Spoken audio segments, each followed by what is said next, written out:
जो रिहाई आज सुप्रीम कोर्ट की जानिब से दी गई है खान साहब को, ये रिहाई की कौन सी किस्म है? इस फैसले को कैसे देखा जाए? देखिए, रिहाई तो उन्होंने कर दी है, फोर्थविथ प्रैक्टिकली रिलीज़ कर दिया, लेकिन उन्होंने कहा कि चूँकि अब हमारी ज़िम्मेदारी है कि कल आपने अदालत में पेश होना है और हालात इतने बाहर ख़राब हैं और सिक्योरिटी के मामलात हैं, आपको अब सिक्योरिटी के बगैर नहीं रखा जा सकता। लेकिन आप आज़ाद हैं, जिन दोस्तों से मिलना चाहें, फैमिली को अपने साथ रखना चाहें, दोस्तों को साथ रखना चाहें, आप वकला के साथ गुफ्तगू करना चाहें, जिसके साथ आप मिलना चाहें, आपको पूरी पूरी आज़ादी है मुकम्मल, लेकिन सिक्योरिटी आपको देना हमारा फ़र्ज़ है।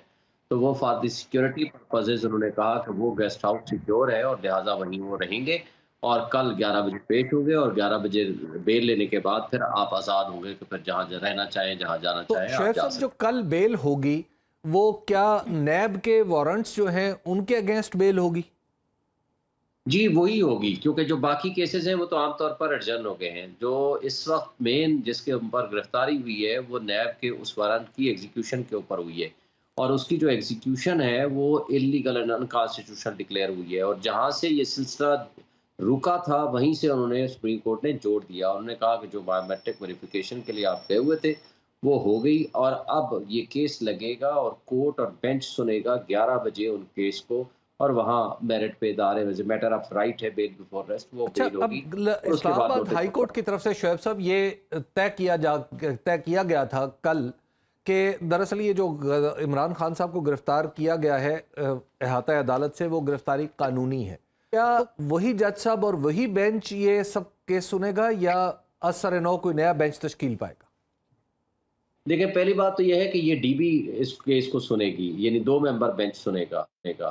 हम्म, चूँकि नैब का केस है, तो हम्म। लिहाज़ा ज़्यादा इम्कान ये है कि चीफ जस्टिस साहब खुद अपने पास नहीं रखें कि बाकी किसी और बेंच में ये भेज देंगे। उसकी वजह ये है हम्म। कि आमतौर पर सेटल्ड प्रिंसिपल ये है कि अगर किसी जज साहब ने अपना माइंड डिस्क्लोज़ कर दिया है, तो वो उस बेंच का हिस्सा नहीं हुआ करते। But again it is the discretion of the chief justice क्योंकि आमिर फारूक साहब ने जो पिछला फैसला दिया था, although it was self contradictory जिसके अंदर उन्होंने एक तरफ गिरफ्तारी को के अंदाज को अनकॉन्स्टिट्यूशनल डिक्लेयर किया था और दूसरी तरफ उन्होंने उसको लॉफुल भी डिक्लेयर कर दिया which was on the face of it self contradictory and unconstitutional और जिसको आज कोर्ट ने सेटिसाइड कर दिया और कोर्ट ने ये डिक्लेयर किया कि sanctity of the court must be prevailed और कोर्ट जो अदलिया होती है वहाँ लोग अपने आप को महफूज तस्वर करते हैं और मैंने भी उनको गुजारिश की ये सेफ हेवन कहलाता है।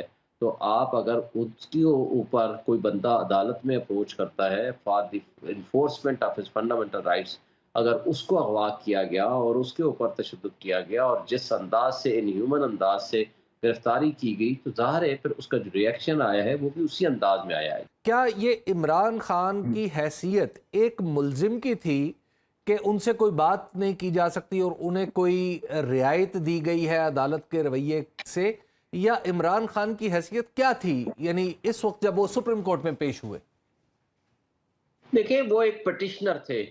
हम्म, उनकी जो गिरफ्तारी थी वो गैर आईनी और गैर कानूनी डिक्लेयर की कोर्ट ने।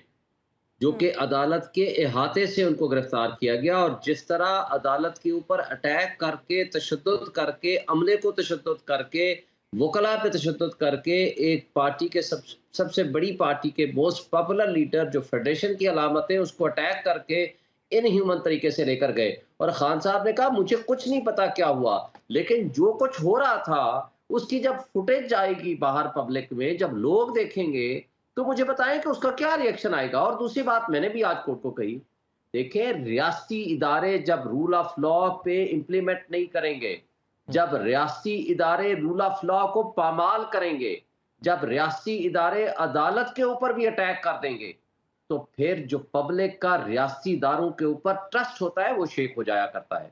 फिर उसका इम्पैक्ट जो आता है वो अनार्की में आता है।